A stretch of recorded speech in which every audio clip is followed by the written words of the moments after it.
Good evening and welcome to Dog Talk. I'm Dan Camilleri. And I'm Laura McKillop. We'd like to start by thanking Enduro for their ongoing support and bringing you our fortnightly Q&A. I messed that up. That's already.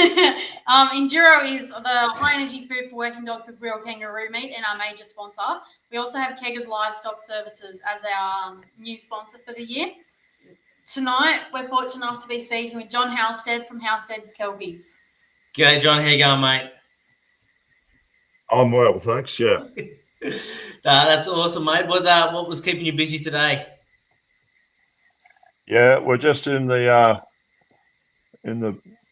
lead up mode to shearing. We start shearing next week, so we're just bringing all the sheep in a bit closer and just been scouting around for a few stragglers. That's all been pretty good, and we're just getting a few things ready over at the shed. Yeah. Oh, beautiful, mate. And for our listeners out there that may not know you, John, do you just want to, obviously, you've introduced yourself there, but you want to tell us a little bit about yourself, where you're from, what you do, just a little bit about your history? Yep. Born at Moree. Parents were, both sides of my parents were virtually pioneers of the Gra district, north of Moree. Mum's family moved up there in the 1800s and Dad's parents moved up there in the early 1900s. So Mum's family have still got the original, descendants to her family have still got the original place up there. And Mum and Dad, after marrying, they bought a property out in the west of Moree in the watercourse country. And I'm one of seven. I'm the second youngest of seven, and 6 of us were born while they were at that property. And then just after I was born, they sold that property and moved to Coonabarra and bought another mixed farming property there. And my youngest brother was born after the move. We were raised on that property up until I was about 12, a bit over 12. So we were typical farm kids and did all the stuff that farm kids do. Mum and Dad made a decision in the early 70s to leave the running of the farm to my 2 older brothers, and they took a pretty major lifestyle change and took on managing a caravan park over on the coast on Smith's Lake near Foster. Yeah, wow. So myself and the 2 brothers, we moved across there and we finished our schooling at Foster. I only went to year 10. I had no intentions of going on further, and you get a bit mixed up because if we'd continued on the farm till that stage, it wouldn't have been a difficult decision, but I was a bit confused as to what I wanted to do. I considered a few other things. My brother above me, he'd taken on an apprenticeship as a mechanic, and so I thought, well, I might be an auto electrician. God, great trade. But that never even got. Yeah, well, it would have been, but it never even got to the first base. And I think it was Dad's suggestion. Said, "Why don't you go jackarooing?" And I thought, well, I would if I knew what it was. And and I was lucky enough to. Dad knew an agent who told us about it far from where we lived. It was only at Tea Gardens, and it was a sizable place that employed 10 jackaroos. So I put an application in there, and I was lucky enough to get a job on that. And so that started my career. And after spending 12 months there, I thought, yeah, okay, I'm enjoying this, working on the land. So I elected to stay with it and went through the traditional jackarooing system, about 4 years of that. I went and did a stint up in the Territory just to have a look at that way of life. And then I took on a steering role out at Quambone, which led to a assistant manager's job on a property in the Riverina, and that led to a manager's job out at Warren for 8 years. And then a mere 26 years ago, we made the decision to move across here and take this job on, and managing it's all a livestock property here where we are, and that's what we've been doing. Yeah. So you're in Merriwa now? That's correct. We're in the Merriwa, which is in the Upper Hunter. We love the area, and we've raised 3 kids here, and they're all not that far away from here now. and it's been a great lifestyle here. We've really enjoyed it, and we've still got a few years to go yet. So yeah, it's all good. That's beauty, mate. You're well seasoned through, or well travelled through New South Wales there as well. Yeah, I went through the traditional jackarooing system, so I worked on 3 different properties,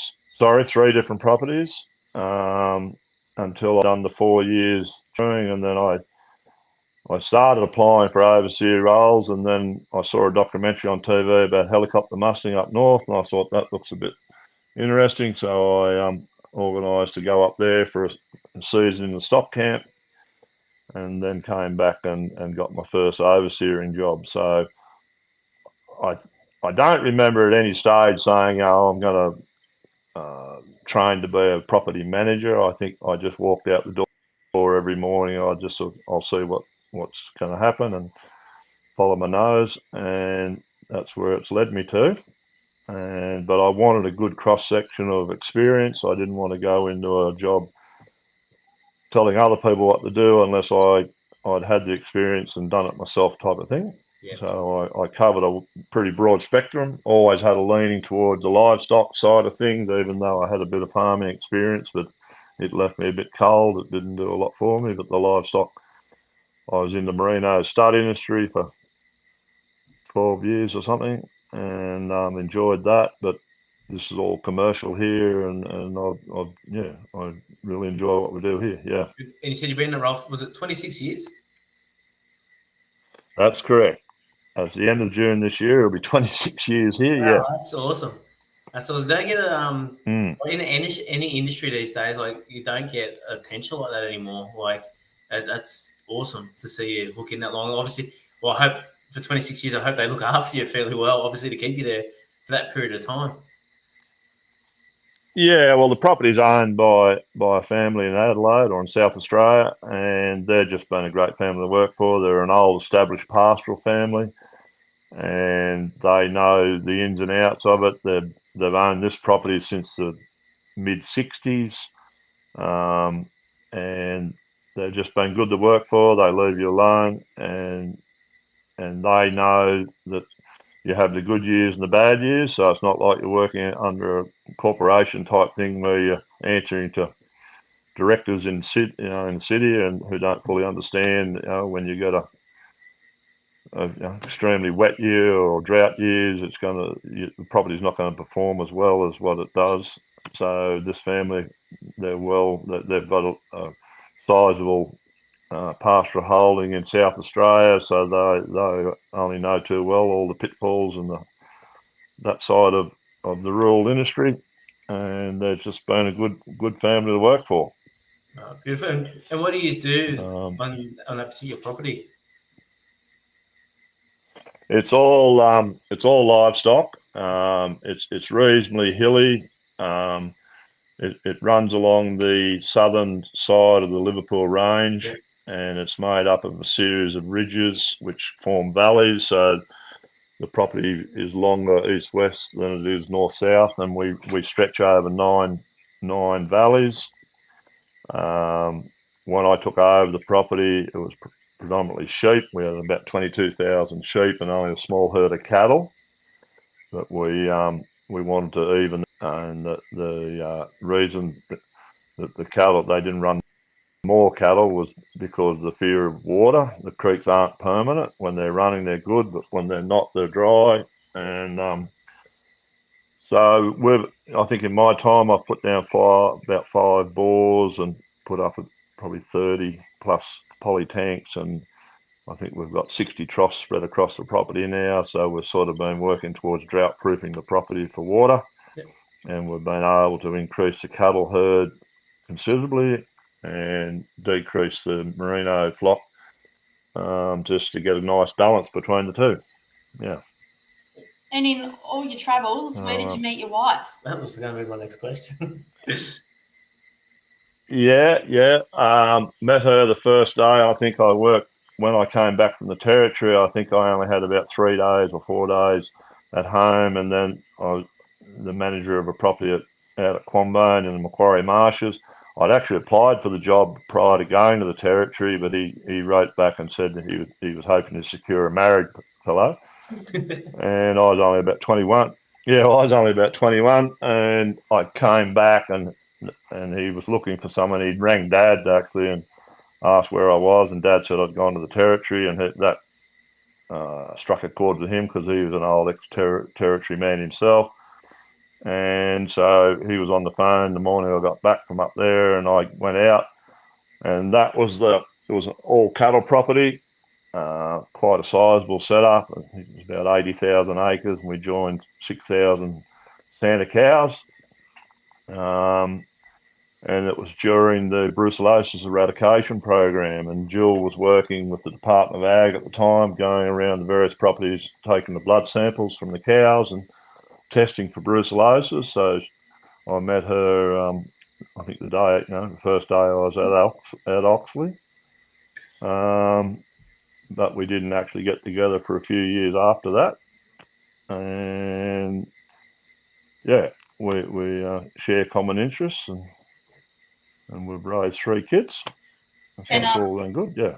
Those kids, I believe, are interested in the dogs as well. Yeah, look, I think they all are. The 2 boys both went off and did, at my instance, trades, which I'd prefer to see them do. I think they'd probably both would love to work on the land. And they have a numerous array of dogs, from pig dogs down to dachshunds. But they're still both working in their trades. Yeah. Grace came along, and Grace probably had the more of the dog gene than all of us put together, I suppose. She announced very early that she wanted to get pig dogs, and I was not too keen on that. So I asked her, look, pick something else, not a pig dog.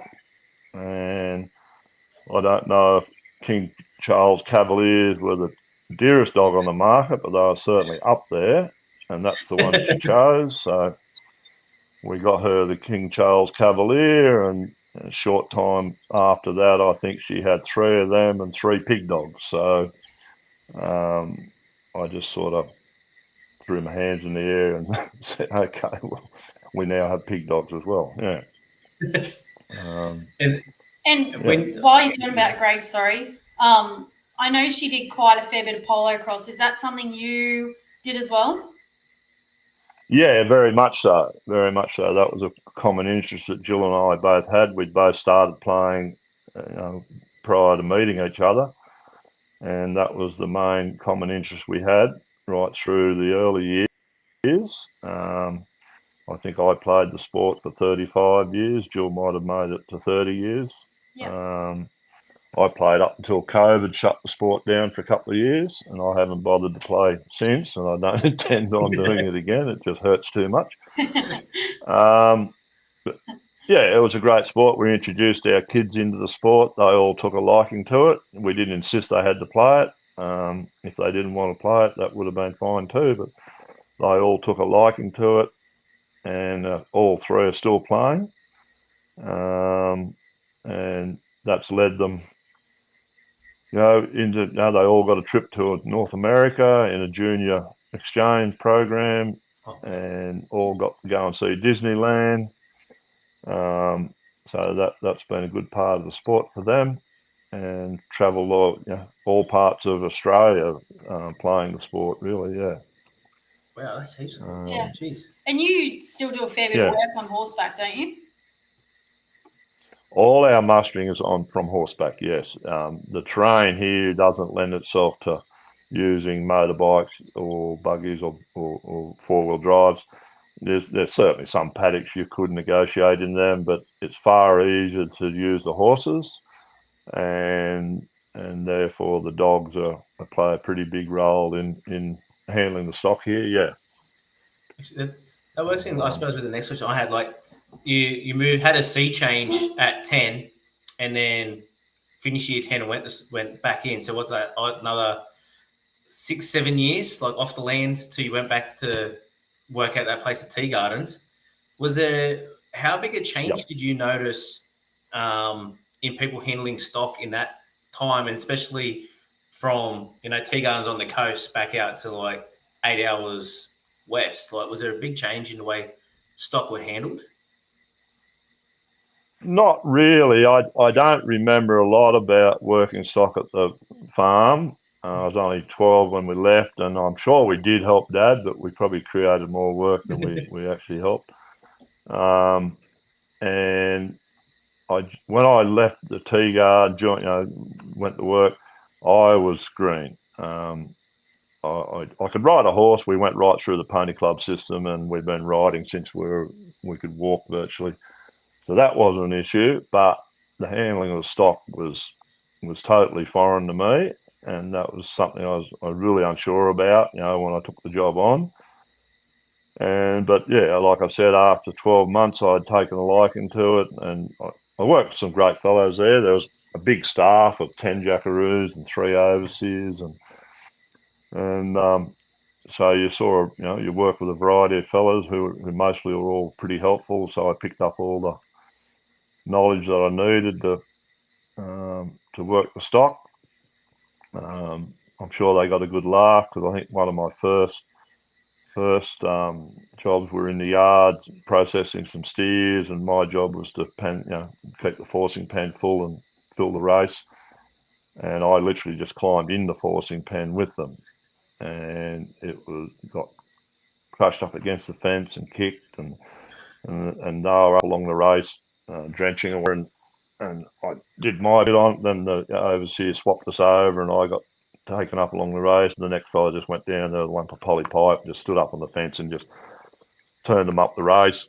And I remember looking back saying, "Oh, yeah, well, that makes me look like a bit of a goose." But anyway, I learnt pretty quick. You just don't get into those little small yards with them. Yeah, but it was all part of the learning curve. And Sorry, we worked for pretty. Yep. No, keep going. No, I was just going to say the manager there was a pretty tough taskmaster, and they insisted that things were done properly. And that was good from a learning point of view. The way we handled the stock were all handled quietly and calmly, and you were only allowed to have one dog, and that was moving from property to property. I saw changes. I went from there out to Canamble. It was still all horse work, although a motorbike would have been a lot quicker and easier, but they were still using horses. It was different. It was sheep and cattle, and instead of having a large staff, there was often only myself. So I became more reliant on the dogs. I could obviously have more than one. Moving from there back over not far from here to Cooler, up into the exact same country I'm on here, the range country. Still on the horses, but we also actually used the motorbike a bit there where you could. So I didn't see great changes. It was just a consistent way of how stock were handled, and how you went about it. I saw some in learning, you take note of what you see, and it's not always things you see. You say, yeah, that's how I'm going to do it. There's things there you see and say, well, now I know never to do that. One thing was the property at Canamble, they would buy 2 double loads of cattle, weaner cattle straight off their mum. They were weaned off their mother onto the truck. They were brought out there and literally dropped into a 4,000 acre paddock. They didn't even go get unloaded. Yeah, they were Santa Hereford Cross, and they weren't even unloaded in the yard, so they were just dropped straight in the paddock, and they were really difficult to handle. And I made a mental note there that this is not the best way to do that, because they should have been educated a lot better before they were allowed loose in a paddock of that size. So they were very difficult to deal with for a while until you got a bit of handle on them. Yeah. So these days, how would you handle that? How would you handle that these days? Like, what's the ideal situation for you? If you had that situation, I wouldn't have allowed them out off the back of the truck. I would have put them in the yards and had a cooler type yard and had fed them hay and calmed them down and then handled them in batches as we do here. When we wean, we join 1,200 cows here, so we'll wean 1,000 plus weaners each year, and we do them in batches here and for about a period of a week. They just stay in the yard, but we tail them out each day, and we put some hay out and just tail them out on the hay, calm them down, take them for a walk, and bring them back in the yards in the afternoons, type of thing. Yep. And get them calmed down so they're you can handle them.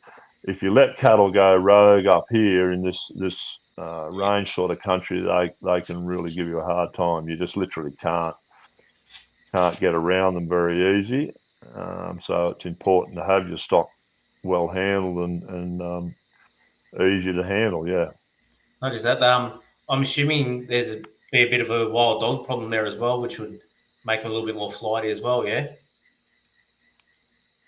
No, funny enough, in my time here, as strange as it sounds, a few of the fellows that worked here have spotted a single dog only just recently. One of the boys here spotted one. He wasn't actually on us, but this property runs along the face of the ranges, and we have a buffer between us because the national parks have created a corridor along the top of the ranges now to link up the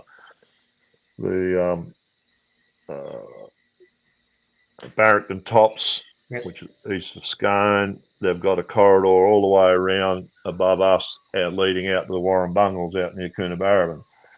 And it's just a haven for the dogs to move around. But fortunately, we rarely have seen one. A couple of times since I've been here, there's one spotted. But neighbours not far from here will complain, they see them regularly and have suffered stock, been damaged by them. Yeah. Yeah, I just assumed that would be a bit of an issue for you guys. So that's really good. Yeah.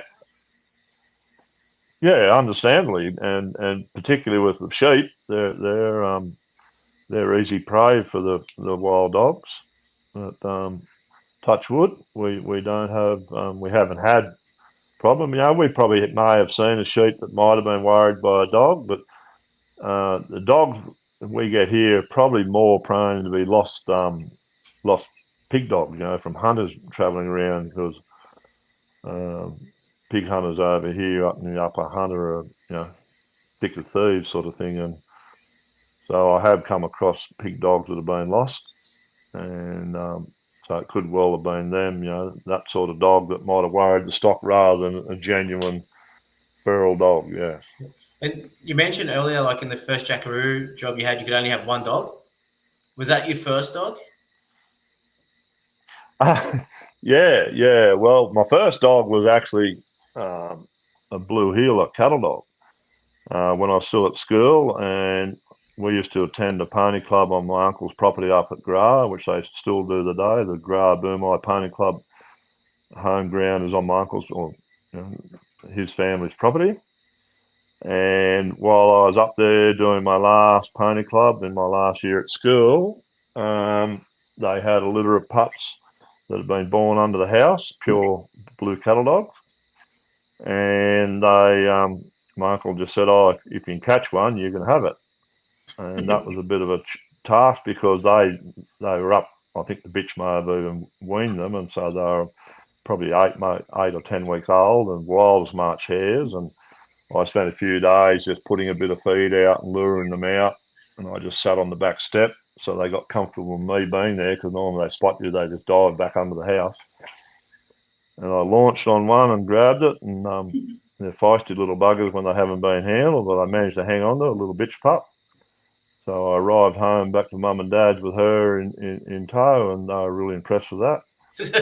And when I got my first job, when I got my first job, I had full intention. Yeah, I've got my cattle dog, and I'm off to work cattle. And then I was informed by, when first I was there, no, you weren't allowed to have cattle dogs. You were only allowed to have what they call a sheepdog breed, a collie or a kelpie. So that pup remained with mum and dad for her entire life, and she retired with them to a small property after mum and dad retired, and lived a pretty happy life. So, and my first dog then officially was border collie Kelpie cross that one of the jackaroos working there, they'd got one each. So, and they said there's one more left, but the two they'd brought there were very much collie-like in characteristics. But they said the last one there was a black and tan, but it had more of a saddleback type dog. The tan nearly covered its entire face. So I took her on, and she arrived. She would have been 3 or 4 months old, or not quite that old, 2 or 3 months old at least. And I just took her out, and I knew absolutely nothing about working a dog. And she just followed the horse, and she was a very late starter, actually. She showed no interest, and her two sisters were both working. And anyway, one day we were moving some cattle along a laneway, and she came out from behind the horse and started walking behind the cattle under their tails, and she took to actually grabbing the tail, and just leaning back on it. And it wasn't long before she got kicked, and she gave out a yelp and ran back behind the horse. And I thought, oh well, that's probably no hope of her wanting to work now. So I thought I'd take her home and give her to mum and dad. But it was only a matter of minutes. She came out from behind the horse, and it was just a complete change. She just started working, and I had a job to stop her. And so that was it. And funny enough, she was broken in because she'd been running behind me. And as I trotted out to turn the lead over, I'd give my command. I only had 2 commands. That was go back, block up. And she'd obviously been hearing that. So I could give the command, and away she went. She was ready to roll, and she ended up quite a useful dog, but common as all get out. No class, no style, no car. Oh, would cast, but it was dead straight. But she'd block a mob of cattle, and you could leave her behind a mob of cattle and ride ahead, or ride over to check another gully or whatever. And she stayed with me right through my jackarooing days, and she ended up coming out to the combine with me. And yeah, we didn't use dogs a lot out there because the property was you did a lot of miles, and often you're riding through marsh water, so dogs weren't used much. So she just stayed there and did a bit with weaner breaking and that, but otherwise, yeah. But I had her up until I lent her to some people, friends, when they were shearing, and her and another dog drank sheep dip, so they lost them both. So, but she was my first dog, and was very helpful. Yeah. And you mentioned how straight she was, and you talked about your terrain where you are now. So do you have a preferred style of dog that you prefer these days? And how has that changed? Oh, definitely. Yeah, definitely. Unfortunately, I didn't have a mentor as such. As I've listened to your other interviews, and you often hear people say they met somebody early in their career and who was a mentor and gave them help in getting going. Well, unfortunately I didn't really get that. I work with a lot of people. We saw a lot of dogs of all shapes and sizes, and I didn't really see a good dog. I saw handy dogs for sure, but I didn't really see what you'd call a class dog. And when I moved around, because I had no idea what a class dog was. And it was while I was out at Combine that I'd lost the original bitch, and I don't think I even had a dog. But I still bought a book out of a newsagent or somewhere, and I still have it here today, I think. It was written by Mike Donlan of the Bull and long stud. And I read that book, and that made a penny drop, or that the dogs could be better than what I'd seen. So it raised a question with me, what is a good dog? So, and that's a question that I probably still carry with me. What is a proper good dog? How high can the bar get set? And through my career now, I've seen exceptionally good dogs at various jobs. And I've had a couple that I rate in that. But I'll keep raising the bar. So, I'll never get to the stage where I say, well, that's as good as you can get. I'm sure you can always get better. And that first book I bought, it also sparked an interest in that book. He wrote about some early, I think he called them famous dogs. He listed them and some early handlers that were breeders that had them. That sparked an interest for me to learn more about the Kelpie breed, where it came from, how it evolved, who were the noted breeders over the years, and how good were their dogs. So I got a bit of a thirst for that. So I bought every book I could find. Anytime I saw a book about the dog, I would buy it. And started to get as much knowledge about the dogs. The Kelpie breed, at no stage did I sit down and compare the collie to the Kelpies or whatever and say, no, I prefer the Kelpie. I well remember when I first started working, it was shortly after I started there was a fellow working there from Queensland, and he had a really nice type of little black and tan Kelpie bitch. And I can still remember the day I looked at her and something just said in the back of my mind, I really like the look of that dog, and that's the type of dog I'd like to have. Even though I did have collies, throughout my jackarooing time, I used collies that I picked up from wherever.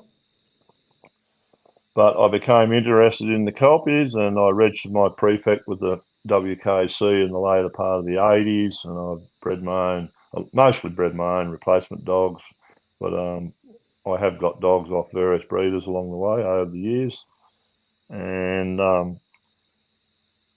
but I still have that question: how good can a dog get?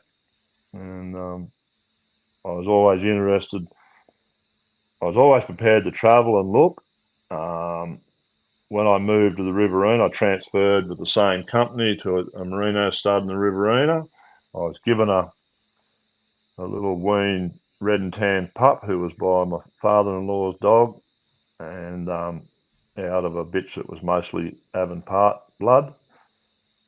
And I arrived at the stud with this pup, and he grew up and started working early, and I still rate him as one of my favourite dogs. He taught himself to work because I had still didn't have much of an idea. The books I'd bought sort of helped me start to learn, because there weren't the schools around then that you can go to now. Yeah. Fortunately, I went and met Mary McCrabb, who I know you've talked to, and she was probably the most helpful out of all the breeders that I've met over the years. I used to travel down there because I wasn't that far away, and Mary sort of showed me her dogs working, and I picked up a lot from her and how dogs should work, and both yard and paddock, and so I just started to get a little bit of knowledge and picked up on all the terminology and such, and and that's where it sort of. But I'm still learning today, and if I saw a book tomorrow about dogs I haven't got, I'd still buy it and read it. Wait, just on that there, I wanna... will get back to the dogs for a minute, but you mentioned the books there, and after having other conversations with you, you mentioned like notes and quotes, like anything you hear or what, like you actually jot down and you'll keep them, like, and come back to them. No, definitely. And that not only applies to dogs, but certainly in the horse world. Not so much in the people world, but in the horse or dog world. if I'm reading an article or someone's speaking, I'll pick up. And they might say something. I'll say, that's something worthwhile noting. So I started keeping a little book and jotting those sorts of things down, and I can still refer back to it. There's lots and lots of little quotes in there about different things. Is it the sacred book? Example. Sort of, I guess. But an example one would be Gordon McMaster was a sheep clasher in the Riverina, and he bred the Wairema copies, and I became acquainted with Gordon because he selected rams from the stud where we worked on. And Gordon's quote was, "Don't weaken your strengths to strengthen your weaknesses," and that struck a chord. And so that went into my little book, along with lots of others. Yeah, that's actually a pretty cool little quote. And can you say that quote again? Strength and strengthen your weaknesses. So whatever is strong, don't weaken. Wherever you find your weaknesses, start to strengthen them. Yeah. I think there's probably a layman's version of that says, "Don't throw the baby out the bath." My mum uses that one a fair bit. Yeah. So I'm assuming you like a paddocky type of dog, with that can turn it on as well. Very much so. Very much so. I went through the full spectrum of dogs working in the Riverinas where I first started to assemble dogs. And although I remember when I finished jackarooing and was flying up to take the job up in the territory, I think I arrived home in the ute with 7 or 8 dogs on the back of the ute of all shapes and sizes, and said to Mum and Dad, "Can you just look after these while I'm away for 6 or 8 months?" Or it's going to be. I actually did tell them they could find homes for most of them, apart from the original old bitch and another little border collie bitch I had. So they are the only 2 I kept and took with me when I moved out to Quambone. But once I moved to the Riverina, like I said, the little red and tan fella, he grew up to be a great dog. Unfortunately, we lost him before he was even 3-year-old. But it seemed like I had him for a lifetime because he just was with me all the time. And I left down there for a short time and did some casual work. Jill and I had sort of got together and we went to Warren, and he was the only dog I had at the time. I'd got a pup off Mary McCrabb, and I got a pup off Gordon McMaster, and I'd got a pup off Tony Parsons. But they were all still too young to do much. So this red fella, he just did all my work, and we did some pretty tough jobs because when you're doing contract work, you cop the jobs that others don't like to do. Yeah. And he was a great little dog. But then we went back. I got lured in to go back to the property in the Riverina. So down there, you did all your work off motorbikes on the big wide open plains with hardly a tree on it. So casting wasn't a high on thing, although I always wanted a good casting dog, but you didn't really need to zoom around a paddock on the motorbike. Yep. Get the sheep, get the stock up into a mob, and then the dogs would jump off and help you drive them along. And you might head off on the bike somewhere to check another part of the paddock, and you'd leave the dogs with the mob. So they were the type of dogs I had. They were plainer sort of dogs, utility type dogs that would come in the yards when you got to the yards and help in the yards as well. Similar thing after I left there, we took on the manager's role out at Warren. Similar thing because it was flat and fairly open, a bit of timber country along the creeks, but once again, the casting wasn't really a high priority, even though I still wanted it. Moving to here, it suddenly went to the top of the list. And the dogs I brought with me from Warren, fortunately, I brought a bitch over who I consider probably the best bitch I own still today. She adapted to this country quite quickly and ended up a really good casting dog. Who was that, I mate? had another good red dog. That was a bitch called Wairema Mandy that I'd gotten from Gordon McMaster. Yep. and I still rate her as a bit of a freak of nature. She just could turn her hand to anything. Had a bit of a funny temperament, but just I still haven't, not being biased, but I still haven't seen a dog today that had the drive and hold and with stock that what she could do. And then turn it on the yard. She was happy to run up over their backs, and she had a machine gun bark, which surprised a lot of people because out in the paddock she was very classy and used quite a lot of and they were surprised that she could just drop that and let fly with this strong bark as well. So she was I still probably rate her as the best one I've had over the years. We bred a lot of pups out of her, and unfortunately, as it often happens, she never bred as good as herself. But I've still got dogs here that go back to her and carry a couple of lines of hers through them.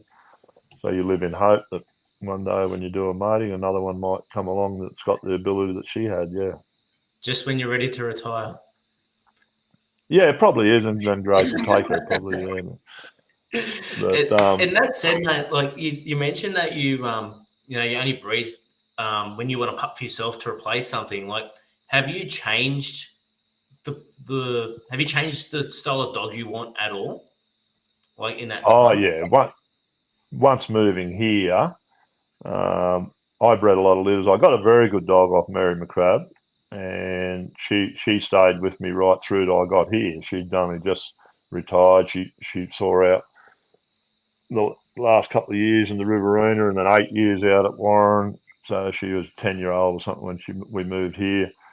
She never worked here, but she was a good dog, but she wouldn't have suited this country probably because she was a bit like a dog, but when something needed moving, she she'd hit it with a hammer rather than sort of encourage it to move steadily. She was fairly aggressive and didn't suffer idiots in the way of stock, and she would have probably caused a few problems here with bullying her stock a bit too much. But over the years, I had her out at Warren on the back of a motorbike. She was a great dog and tough on cattle and loved fighting with rams in the yards and just loved a bit of biffo. But could bung it on. I trialled her a bit around the local show trials and did all right with her. You could do a good yard trial with her, and I did not arena trial, but like a utility type trial. Yep. Yeah, no, just a like a utility type trial. She would bung it on a bit and keep a distance a bit, but when you brought her in, it there was no questions asked. It was either go or there will be violence. Yeah. That said, like, how important is it for you to identify that natural strength in a pup compared to trying to build it with age and experience? Oh yeah, strength. There's different strengths. I like a dog that has strength in its character, and the stock will read that and not argue with it simply because the stock can naturally pick up this dog's not to be messed with.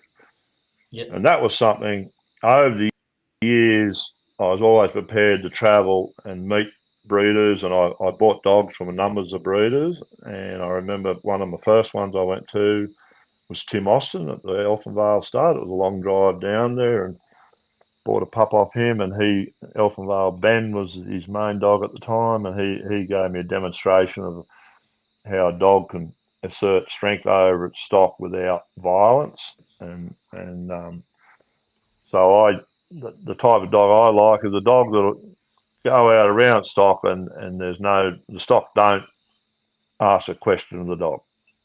They simply just pick up, this dog is in charge now, and we're just going to turn around and calmly walk the other way away from it.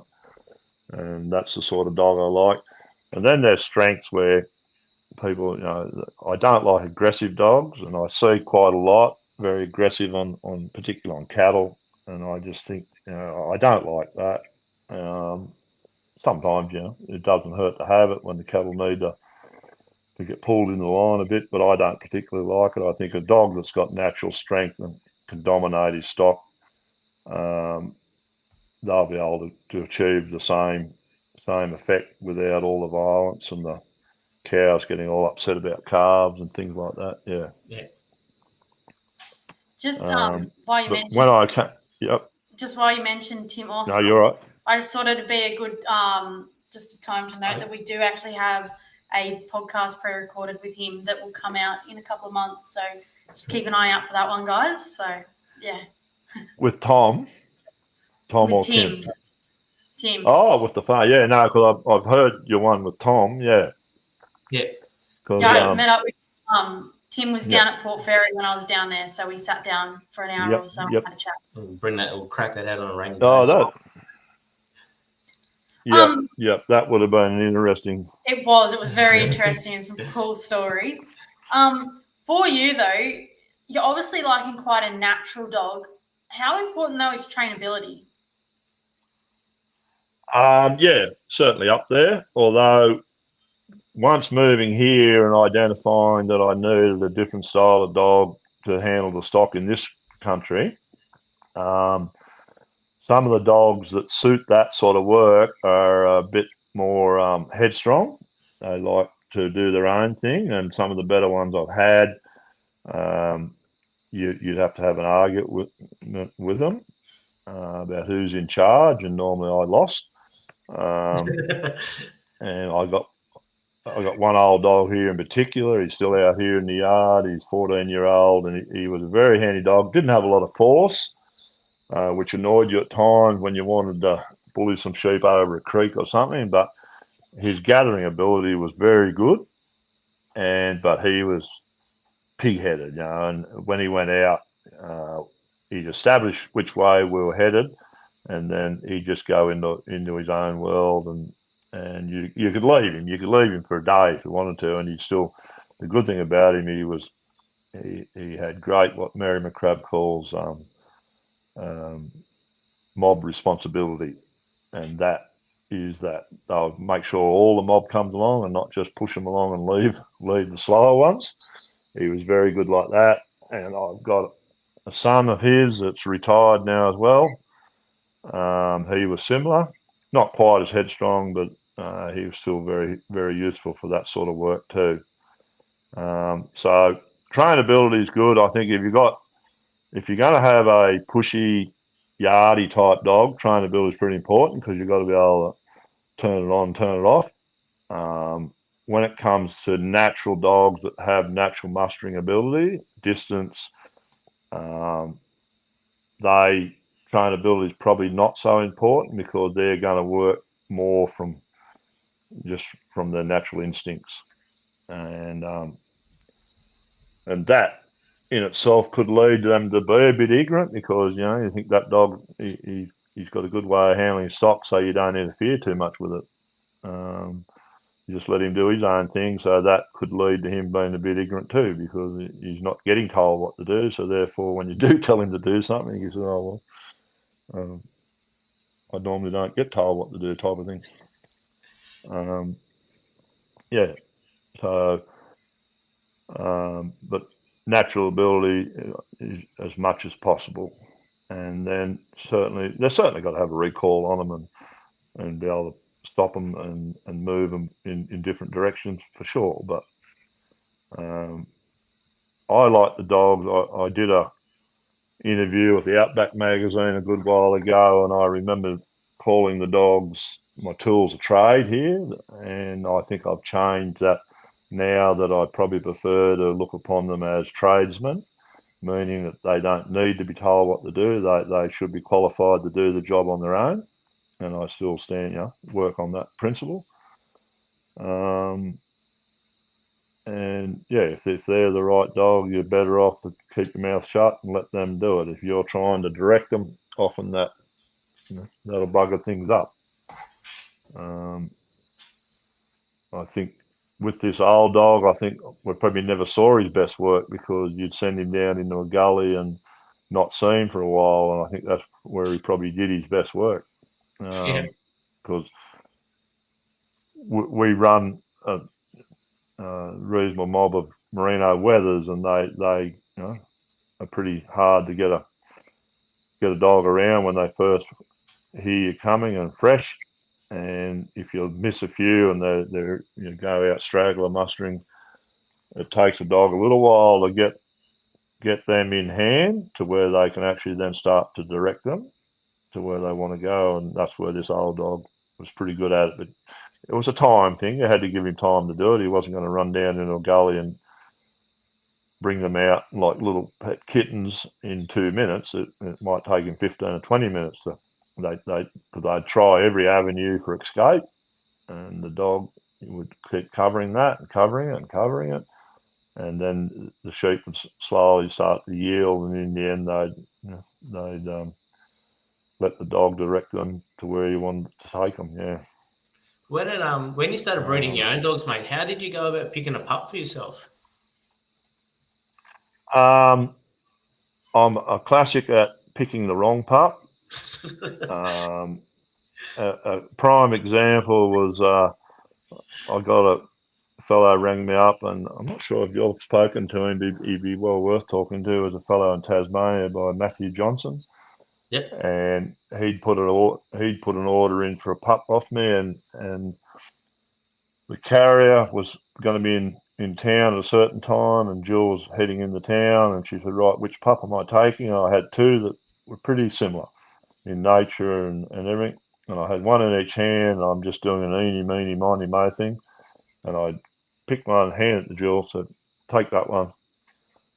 So she took it down to Matthew, and by all accounts, I think he turned out a pretty good dog for Matthew, and he won some trials with him down in Tasmania, and mine was a complete nutter that wasn't worth feeding. But that's the luck of the draw. I like now, because I don't breed a lot, I put a bitch in pup when I can see a gap coming up in my team, and I like as much as I can to keep the whole litter, and depending on the size of it, and then slowly whittle it away over a period of time, and hopefully end up with the one you want, or the better one. Something I have noticed as I've moved into the bloodlines I use now, I get the litters I breed, I get more selection because they're basically line bred more, so therefore the litter's a bit more even. Yeah, and I can get very similar pups, so it makes it a bit easy in getting the ones that'll suit what I want. And someone like you who is very selective of breeding, like you don't want to breed too many, how do you go about selecting what dogs you're going to breed? I put a fair bit of thought into it, as much as some people might agree with that. Probably might be Jill would be the main one. You tend to get a bit of a feeling. I'll have a bitch that, and you have it in your mind where she's strong, where she's weak, and that, and then I can look at a dog and say, and just a little voice in the head says yay or no.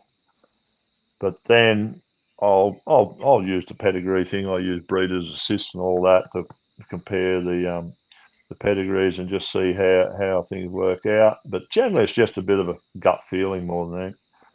And I don't like doing hit and miss matings, just unrelated dogs, and just the old breeding system was just join your best to your best and hope for the best. I prefer to use a little bit more of a common dogs in the pedigree, so that makes it more predictable which way the pups might turn out.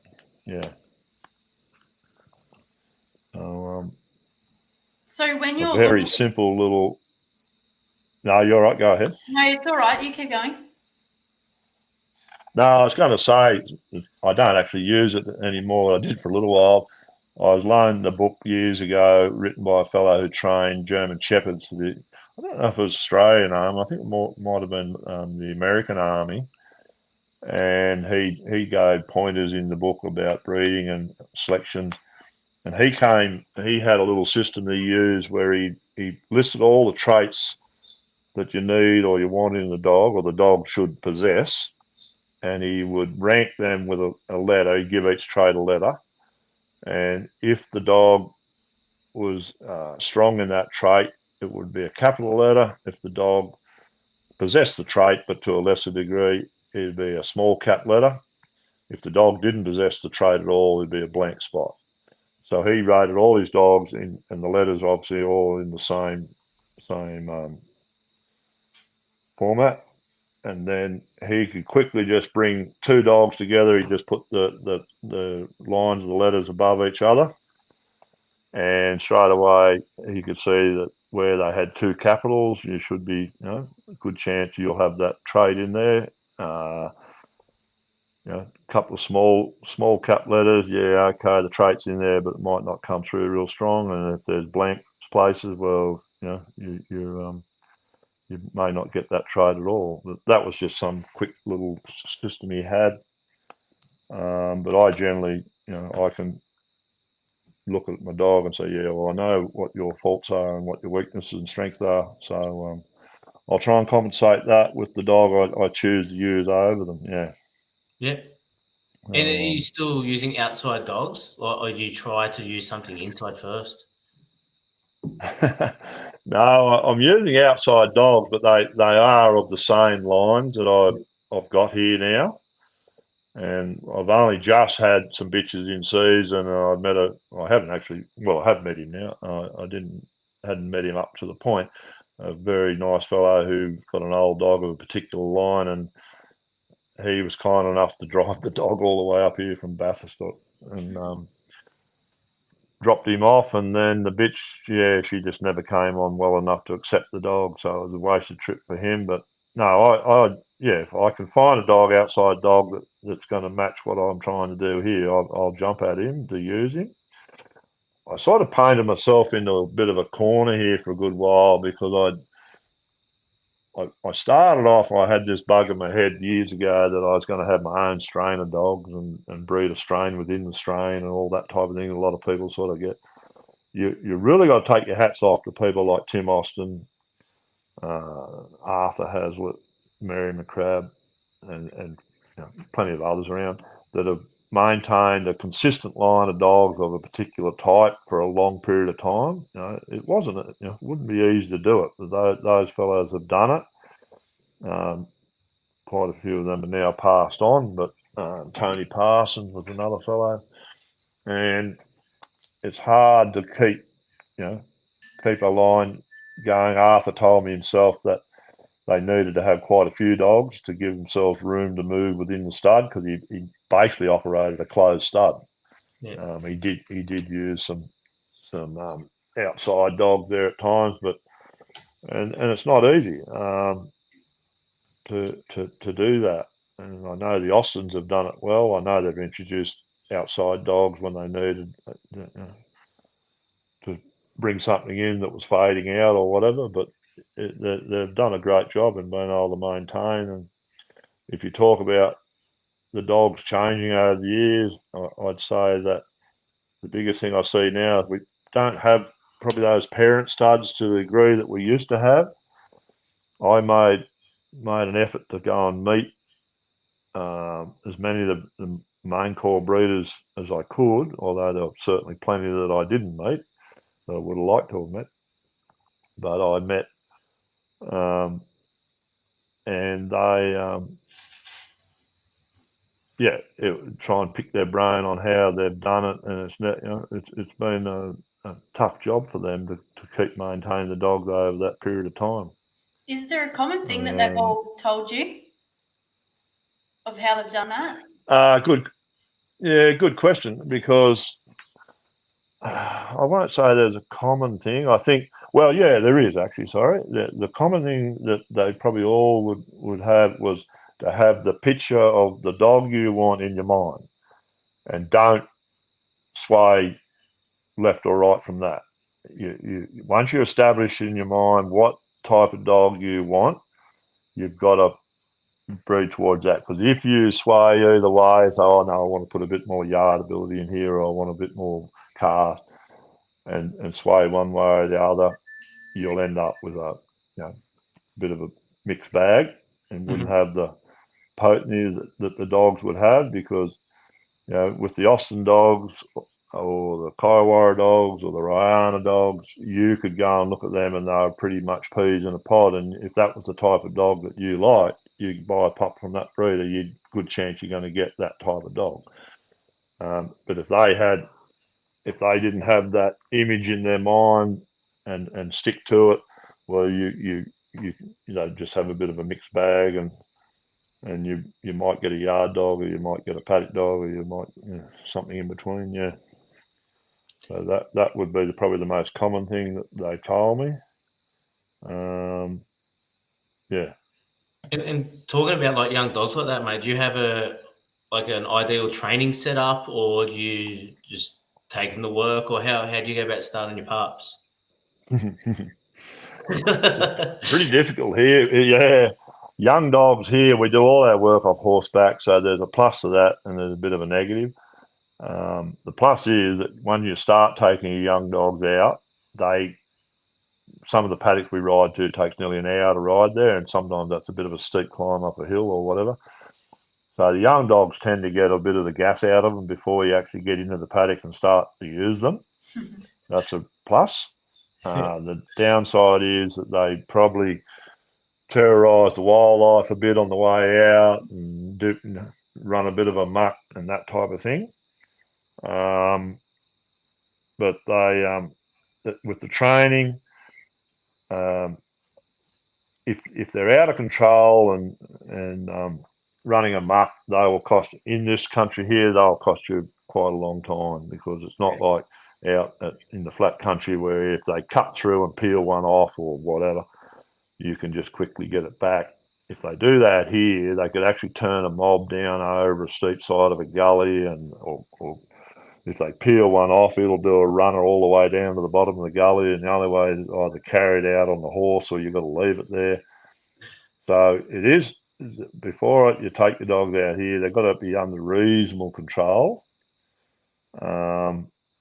For that reason, that they will cost you a fair bit of time, and could even cause you not be able to get all the sheep in. I've got a setup here. We hosted 3 Greg Prince schools here on the property over the years when Greg was active, and he was great, great fellow, great teacher. And one of the big things I picked up off Greg was to train your dogs in a controlled environment. And that really hit a chord with me, because I thought, that makes so much sense. If you go out into a bigger paddock and you're trying to get a young dog under control, the dog can set the agenda, or even the stock can set the agenda, and you don't have control of it. That's when things get a bit out of hand and choice words get spoken. I've set up a yard just outside the house here that's my controlled environment. It's netted, and the pups that I start in there can't duck through the fence and do other things. I can keep full control of what's happening, and that was, I reckon, a big plus. And it's set up here that when I do have younger dogs, I should be doing more of it now. It's just been a bit hot and humid this year.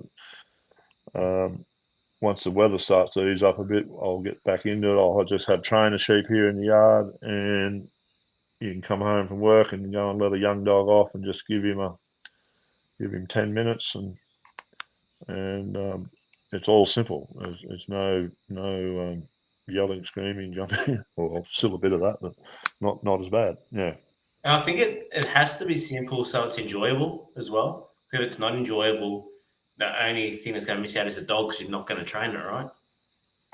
That's right. Yeah. Even where I run my dogs, I've enclosed that with a netting fence, so you can go up there and let your dogs off to have a romp about while you change the waters and that, and not have to jump in a ute and chase them up the paddock because they're up harassing the horses or doing something,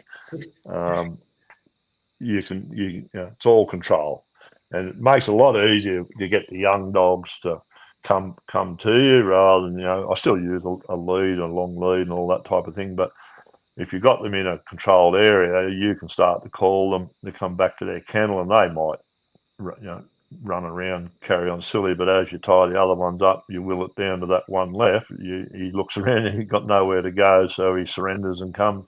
So they pick it up pretty quick, that when you get called, you've got to come. So it makes it all easier like that. Yep. I'm in a situation here where I normally only like to operate with a manageable number of dogs. I don't like having too many dogs that you can't work with and train and give plenty of work. So I have a team of going that might be 5 or 6, and then I'll have a couple of adolescent dogs coming on, and then some pups coming in behind them. And as some age out, hopefully you've got something that'll step in.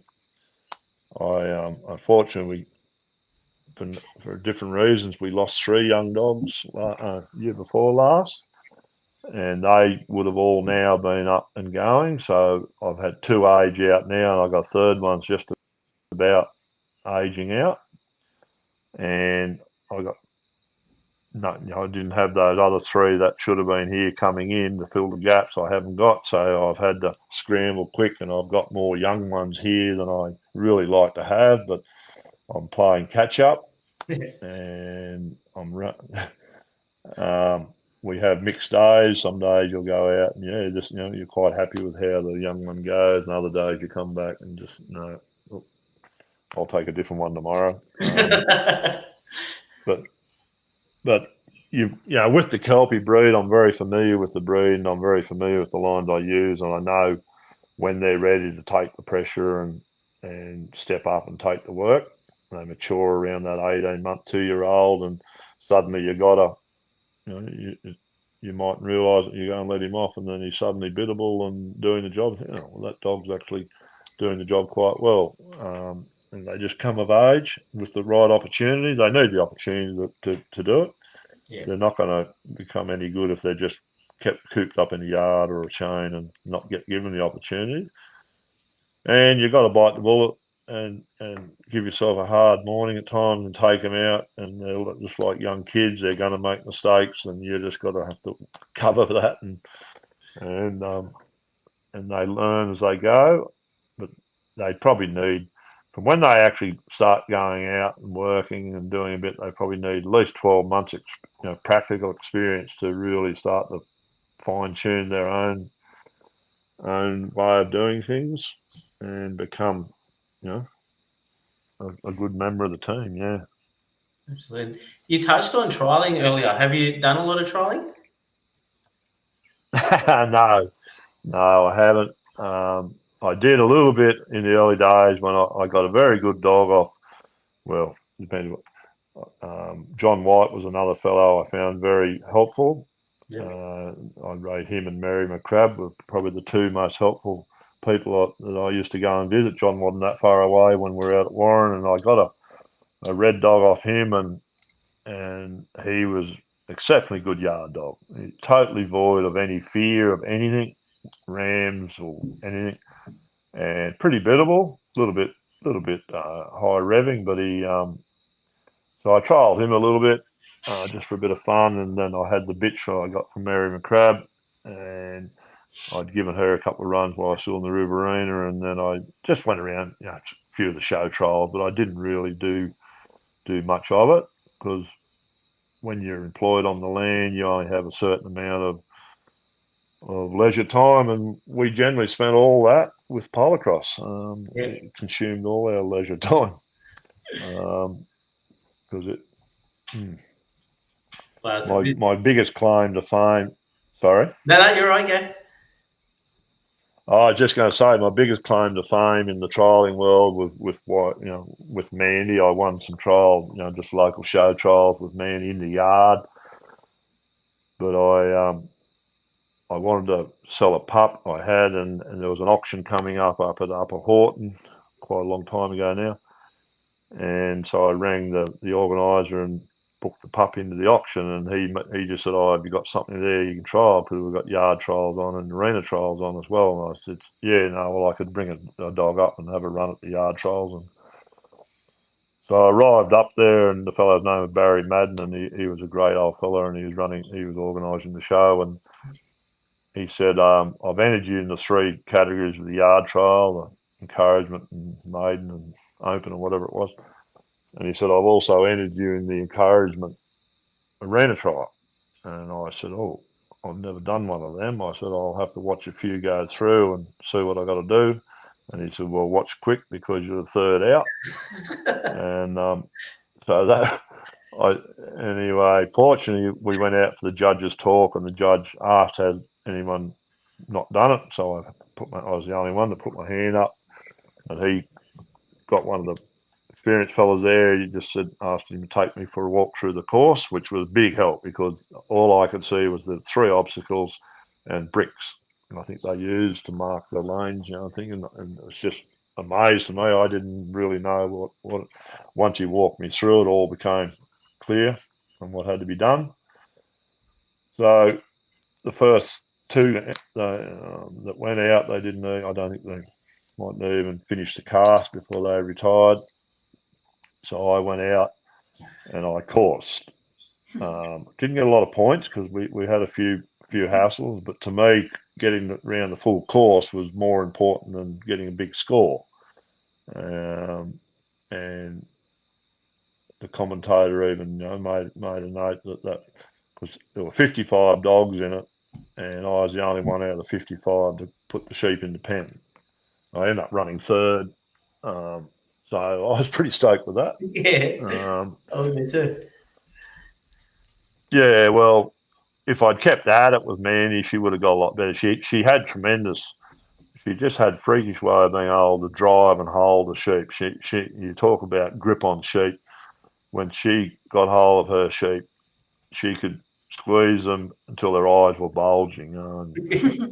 And if you'd put more work into her for that type of trialing, I think she would have been very good at it. Yeah. But like, yeah, we were like I said, we elected polocross as our leisure time, and that's what we did. Yeah. Mate, for someone that done such a lot of research into different lines, what advice would you give to someone that was really green and wanted to go buy their first dog today? They had a job and they need a dog. What advice would you give that particular person? Well, you're pretty lucky today that there are a lot of very good trainers out there that are conducting schools. First thing you got to do is have a clear understanding of what sort of work you're going to do and what type of dog that's going to be suitable. And if you're not clear on that, seek help. Go and do a school before you don't have to have a dog at some of these schools. And I'm sure a lot of these fellows would be happy just to talk to you out of school. So seek the advice. Once you're pretty clear on what type of dog that might suit you, because you've got to have a affinity with your dog. You've got to have, if you don't like your dog or your dog doesn't like you, it's not, the partnership's not going to work. So you've got to assess yourself and say, am I a hard person? Do I need a dog that's going to take a bit of abuse, or am I a pretty patient person and not going to put too much pressure on the dog? So you've got to assess yourself a bit and then seek out the dog with help from advice, of a particular strain of dogs that might suit what you want to do. My advice is go to the property. This is what I always tried to do. I haven't done it with everybody, but most people I've got a dog off, I went to the property or where they lived, regardless of how far it was, and I looked at their dogs, hopefully saw the parents or at least one of the parents of the pup I was going to get, see how it worked on its home ground, see that give me a better understanding of what the dog, what I was going to get when I got home. Whether you could put, some dogs you clap your hands, they dive for cover, and others you can crack a whip over the top of their head and they don't even blink. So you just got to get an understanding of what you're up against and what you've got to work with. But for anyone starting out, get advice and buy a lot of books. You've got the internet now too, which is a big change. You can go and view people working dogs online now and get an understanding of what they're doing, that type of thing if you want to. If you're that way inclined. Yeah, there is a question here from Grace. She's asked, after 40 years of breeding Kelpies, how long after first seeing Leeway Snoopy did you realise he was the best? Say that last bit again, sorry. How long after first seeing Leeway Snoopy did you realise he was the best? Yeah, well, I haven't realised that yet. Look, no. They have a lot of fun with Snoopy. He's very biddable, and that's what the collies are renowned for. They outshine the Kelpies considerably in the arena trialling work, but then the Kelpies will kick their butt in the yard type of thing, and that's the way it's been for a long time. And but to answer the question, I haven't realised that yet. No. I love it. Mate, speaking of been at it probably for 26 years managing it, are you employing people still? Sorry? Do you employ people? Do you have other people that you're employing? Yeah. Mate, we generally young people. Sorry. Well, it doesn't matter. We employ. I would have 3 permanents on plus myself, and then we employ casuals. At the busy times. I've had one fellow here who's recently semi-retired. He was here 15 years. I'll be looking to replace him. We're just doing a bit of work on the house. But I've got 2 young fellows here, and this is where Grace was handy. She put the word out when the jobs were available, and I've picked up 2 young fellows that are both keen on the dog trialling scene. Both can ride a horse, and they're both doing a good job. They haven't been here real long yet, but we operate with 4 or 5, and when we get busy, I'll probably put 1 or 2 extras on if we need to. So when those roles come up, how do you determine the best person to suit that particular role? Like, if there's someone in the industry now, or someone want to get in the industry, right? Basically, what determines? What advice would you give them as an employer? I suppose that. But as an actual employer, what determines who you put on when you get a whole array of people apply for a job? Yeah, they've got to work here. The first question is, I interview people a little bit different to many, I suppose. That I give them a very thorough description of the property and how the type of work we do, and then I say to them, now does that job sound like it suits you? And I let them make the call.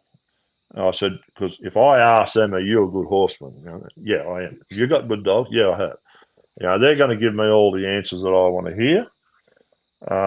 What I do, I put the ball back in their court, and I say, you'll need dogs here that are suitable, to help you and that type of thing. But unfortunately, rural properties, we've got a reasonable shortage of staff available. Had for a while. But when I do interview young fellas, or give them, that's how I go about it. I just let them make the decision whether they'll be suitable. Yep. I see through some. I've had some here that I've just they just didn't have. I didn't think they were going to suit the job, so I just let them know that. But If you draw out of a pool of young fellas, that both these fellows here now are working on properties in not that far away, and both competing at trials, more cattle dog trials than sheep trials, but finding young fellas that have got experience with sheep is getting harder. You certainly get them out west on the bigger places, a place with sheep, but over this way, there's not a lot of sheep left in the Upper Hunter. Mm-hmm. But they certainly all have cattle experience, but as long as they're willing to learn, and that's all good. Attitude, 100%. Is there anyone you'd like to see us have a chat with on Dog Talk? I think you mentioned him earlier. Well, there's a few actually. I'd like to hear old Jimmy Marshall. He'll tell us all about custard again. That'll be good. Which story? Scratching the gravel up on the corners. That was my favourite one. He told me he likes it. And Matthew Johnson. If you haven't spoken to him, there's Rodney Garrett up in Gympie in Queensland. I think he'd tell he'd have some good things to say about the dogs. There is a fellow who I became friends with, who I haven't seen for quite a while. He's over in South Australia. I met him through Gordon McMaster, a fellow by the name of Rick Sims. I think he'd be great to talk to. He's retired now, and I don't think he even owns a dog because he wouldn't have any work for them. I think at one stage he claimed he held the Australian record for the number of, not sure if it was the number of yard trial wins or the number of open yard trial wins with a dog he had. He was, I always enjoyed his visits and listened to him talk. So I'm sure, he'd be someone else. Yeah. Awesome. No, thank you. We'll get on to a couple of those. Actually, probably. I'm trying to get one of my staff to cover for me for the scone trial because it's always on a Tuesday, and Jimmy runs that trial, so it'd be good to see if we can get him a bit and have a bit of a yarn to him. He's always good for a yarn. Yep. I enjoy talking to Joe. I don't see him very often now, but I think you've done Pip Hudson, have you? I haven't listened to Pip. Yeah, I had a short one with Pip not long ago. But I have got another one. He would have been entertaining. Always. We had to limit him to 40 minutes to keep him on track. The people going in the background. Yep. So one last question as always. Would you rather fight one duck the size of a horse or 20 horses the size of ducks, and why? I've heard you ask this question quite a bit, and I still can't say I've got the answer, but I guess there's the old saying of safety in numbers. So I think the ducks, the smaller horses would be safer. So I'd take on the big one. Yeah. Mate, thank you very much for your time tonight. I no doubt we could talk for hours. I'd actually like to catch up with you another time and have a bit of a pick your brain about some of those quotes that you've been told over the years. I'm sure you got a few of the others. So, mate, I'll just love that nostalgic stuff. But, mate, thank you very much. We really appreciate your time and your effort to get it on and having a yarn to us. Yep. No. Thank you. It's a good show. I enjoy listening to them. I only get the service when I'm around the house, but mowing the lawn or something, I always try and, or if we're travelling somewhere. So, no, very good. Thank you. Thank you, mate. And to everyone listening back and listening live, thank you for logging on tonight. And please remember, we learn every day, and the day we stop learning will be a sad one for all of us. Thank you.